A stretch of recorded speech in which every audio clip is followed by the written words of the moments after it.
आकाशवाणी भोपाल से प्रस्तुत हैं प्रादेशिक समाचार।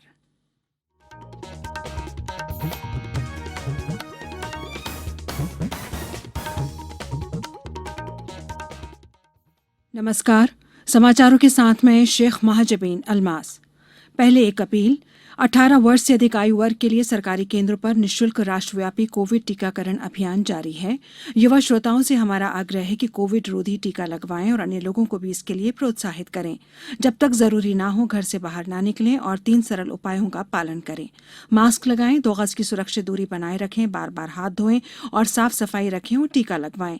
कोविड से संबंधित जानकारी देने और उनके मार्गदर्शन के लिए राष्ट्रीय हेल्पलाइन कार्यरत है। इसका नंबर है 01123978046 और 1075।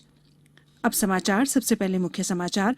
मुख्यमंत्री शिवराज सिंह चौहान ने कहा कि प्रदेश में जल्द ही महिला पंचायत बुलाकर लाडली लक्ष्मी जैसी अन्य योजनाएं भी बनाई जाएंगी। राज्य में नियमित टीकाकरण के साथ ही आगामी 25 और 26 अगस्त को टीकाकरण महाअभियान चलाया जाएगा और राज्य में भाई बहन के पवित्र स्नेह का पर्व रक्षाबंधन हर्षोल्लास के साथ मनाया जा रहा है। अब समाचार विस्तार से।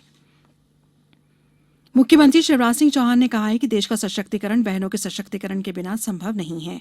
प्रदेश में बहनों का शैक्षिक, आर्थिक, राजनैतिक और सामाजिक सशक्तिकरण किया जा रहा है। श्री चौहान ने कहा कि आत्मनिर्भर मध्यप्रदेश बहनों के आत्मनिर्भर हुए बिना नहीं बन सकता। प्रदेश में बहनों को आत्मनिर्भर बनाने के लिए विभिन्न योजनाएं संचालित की जा रही हैं। जल्द ही महिला पंचायत बुलाई जाएगी जिसमें बहनों से चर्चा के बाद लाडली लक्ष्मी जैसी अन्य योजनाएं भी बनाई जाएंगी। मुख्यमंत्री ने कहा कि प्रदेश में बहनों के कल्याण के लिए अनेक योजनाएं चल रही हैं। लाडली लक्ष्मी योजना में अब बहनों को कॉलेज में प्रवेश कर 20,000 रुपए दिए जाएंगे। उनकी उच्च शिक्षा का पूरा प्रबंध किया जाएगा। मुख्यमंत्री ने कहा कि बेटियों की सुरक्षा के लिए हर जिले में महिला पुलिस थाने स्थापित किए गए हैं। मध्यप्रदेश ऐसा पहला राज्य है जहां महिलाओं के साथ दुष्कर्म करने वालों को फांसी की सजा का प्रावधान किया गया है। बेटियों के साथ डरा धमकाकर अथवा धोखे से विवाह करने वालों के विरुद्ध कड़ी कार्यवाही के लिए धार्मिक स्वतंत्र कानून बनाया गया है। श्री चौहान ने कहा कि महिलाओं के राजनैतिक सशक्तिकरण के लिए स्थानीय चुनाव में 50% आरक्षण दिया गया है। सरकारी नौकरियों, पुलिस भर्ती में महिलाओं को 30% और शिक्षकों की भर्ती में 50% आरक्षण की व्यवस्था की गई है। प्रदेश में नियमित टीकाकरण के साथ ही आगामी 25 और 26 अगस्त को टीकाकरण महाअभियान चलाया जाएगा। मुख्यमंत्री शिवराज सिंह चौहान ने कहा कि 18 वर्ष की अधिक उम्र का हर पात्र व्यक्ति दोनों डोज अवश्य लगवाएं। वैक्सीनेशन महाअभियान में 25 अगस्त को निर्धारित केंद्रों पर कोरोना वैक्सीन का पहला और दूसरा डोज तथा 26 अगस्त को दूसरा डोज लगाया जाएगा। मुख्यमंत्री ने कहा कि प्रदेश में कोरोना नियंत्रित हुआ है परंतु पूरी तरह समाप्त नहीं हुआ है। अभी भी कोरोना के प्रकरण आ रहे हैं। उन्होंने कहा कि घबराने की आवश्यकता नहीं है। लोग पूर्ण सावधानी बरतें तथा कोविड अनुकूल व्यवहार करें। श्री चौहान ने कहा कि वैक्सीन कोरोना के विरुद्ध मजबूत सुरक्षा चक्र है। वैज्ञानिकों ने बताया है कि वैक्सीन कोरोना के विरुद्ध 93% सुरक्षा देता है परंतु इसके लिए कोरोना के दोनों डोज निर्धारित समयावधि में लगवाना जरूरी है। प्रदेश की वैक्सीनेशन के लिए 5,48,90,000 आबादी में से 3,32,00,000 को पहला डोज और 64,90,000 आबादी को दूसरा डोज लग चुका है। देश में मध्य प्रदेश गुजरात के बाद सर्वाधिक वैक्सीनेशन करने वाला राज्य है। आज विश्व संस्कृत दिवस है। प्राचीन संस्कृत भाषा संबंधी एक वार्षिक आयोजन है। इसका उद्देश्य इस भाषा को पुनर्जीवित करने और इसे बनाए रखने के प्रयासों को बढ़ावा देना है। हिंदू पंचांग के श्रावण माह की पूर्णिमा के दिन इसका आयोजन किया जाता है। प्रधानमंत्री नरेंद्र मोदी ने विश्व संस्कृत दिवस के अवसर पर लोगों को शुभकामनाएं दी हैं।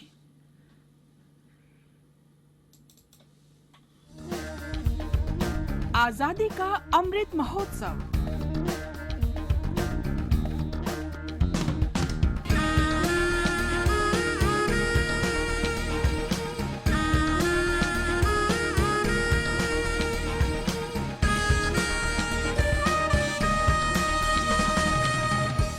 आजादी के अमृत महोत्सव पर प्रश्नोत्तरी प्रतियोगिता अब से हर बुधवार।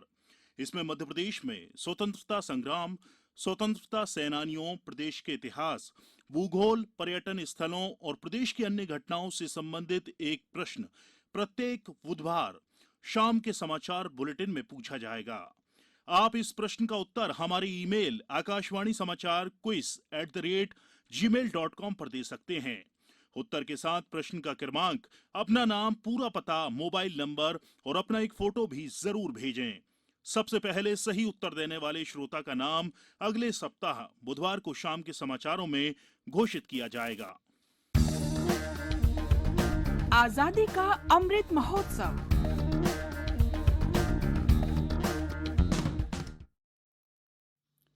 ब्रेक के बाद समाचारों में एक बार फिर आपका स्वागत है।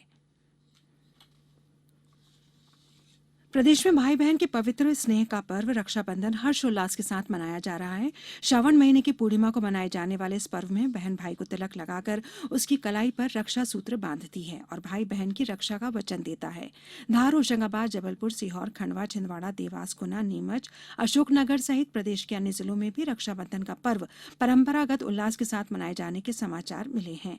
राज्यपाल मंगूभाई पटेल ने प्रदेशवासियों को रक्षाबंधन पर्व की बधाई और शुभकामनाएं दी हैं। श्री पटेल ने विश्वास व्यक्त किया है कि भारतीय संस्कृति के इस पर्व से सामाजिक सद्भाव, नारी सम्मान और राष्ट्रीय एकता की भावना मजबूत होगी। मुख्यमंत्री शिवराज सिंह चौहान ने रक्षाबंधन के पर्व पर प्रदेशवासियों को बधाई देते हुए अपील की है कि 25 और 26 अगस्त को टीकाकरण महाअभियान में पात्र लोग कोविड से बचाव का टीका अवश्य लगवाएं। राज्यपाल मंगूभाई पटेल को रक्षाबंधन के पावन पर्व पर बहनों द्वारा रक्षा सूत्र बांधकर रक्षाबंधन की शुभकामनाएं दी गईं। इस मौके पर राज्यपाल ने बहनों का आशीर्वाद और उज्जवल भविष्य की शुभकामनाएं देते हुए कहा कि शिक्षा विकास के लिए अनिवार्य है। शिक्षित व्यक्ति जो भी कार्य करता है वह बेहतर होता है। उन्होंने बालिकाओं से कहा कि मन लगाकर पढ़ाई करें, अच्छी शिक्षा प्राप्त कर देश और समाज के विकास में अपना योगदान दें। देश में राष्ट्रव्यापी कोविड टीकाकरण अभियान के अंतर्गत 58 करोड़ 14 लाख कोविड रोधी टीके लगाए जा चुके हैं। स्वास्थ्य मंत्रालय ने बताया कि कल 52 लाख 23 हजार कोविड रोधी टीके लगाए गए। मंत्रालय के अनुसार देश में कोविड से स्वस्थ होने की दर बढ़कर 97.57% हो गई है, जो पिछले वर्ष मार्च के बाद सबसे ऊंचे स्तर पर है। कल 38 हजार से अधिक रोगी कोविड से स्वस्थ हुए। अभी तक 3 करोड़ 16 लाख से अधिक व्यक्ति संक्रमण से मुक्त हो चुके हैं। देश में कल कोविड के 30 हजार से अधिक नए रोगी सामने आए। कोविड जांच की क्षमता में महत्वपूर्ण बढ़ोतरी हुई है और अब तक 50 करोड़ 62 लाख से अधिक की जांच की जा चुकी है। शहरों के साथ ही ग्रामीण और कस्बाई इलाकों में भविष्य की खेल प्रतिभाओं को तराशने के लिए टैलेंट सर्च 2021 अभियान में प्रतिभा चयन कार्यक्रम के तहत ऑनलाइन रजिस्ट्रेशन अब कल 23 अगस्त तक किया जा सकेगा। पूर्व में अंतिम तिथि 21 अगस्त थी। प्रतिभावान खिलाड़ी athletics, shooting, water sports, karate, fencing, boxing, कुश्ती, ताइक्वांडो, जूडो, घुड़सवारी, पुरुष हॉकी, ट्रायथलॉन, महिला हॉकी, बैडमिंटन, तीरंदाजी, पुरुष क्रिकेट, योग और मल्लखंभ में अपना भविष्य बनाने के लिए इस अभियान में शामिल हो सकेंगे। चयन की प्रक्रिया निर्धारित मापदंडों के अनुरूप और कोविड संबंधी दिशा निर्देशों का पालन करते हुए की जा रही है। और अब मौसम। पिछले 24 घंटों के दौरान प्रदेश के सभी संभागों में कहीं कहीं बारिश हुई और सबसे अधिक 7 सेंटीमीटर बारिश खंडवा में दर्ज की गई। मौसम केंद्र भोपाल ने अगले 24 घंटों के दौरान राज्य के जबलपुर, शहडोल, रीवा, उज्जैन और इंदौर संभागों में कहीं कहीं बारिश होने, गरज चमक के साथ बौछारें पड़ने की संभावना जताई है। अंत में मुख्य समाचार एक बार फिर। मुख्यमंत्री शिवराज सिंह चौहान ने कहा है कि प्रदेश में जल्द ही महिला पंचायत बुलाकर लाडली लक्ष्मी जैसी अन्य योजनाएं भी बनाई जाएंगी। राज्य में नियमित टीकाकरण के साथ ही आगामी 25 और 26 अगस्त को टीकाकरण महाअभियान चलाया जाएगा और राज्य में भाई बहन के पवित्र स्नेह का पर्व रक्षाबंधन हर्षोल्लास के साथ मनाया जा रहा है। इस बुलेटिन के अंत में एक अपील, हमेशा ध्यान रखें मास्क और 2 गज की दूरी, हाथ धोना भी है जरूरी। नमस्कार।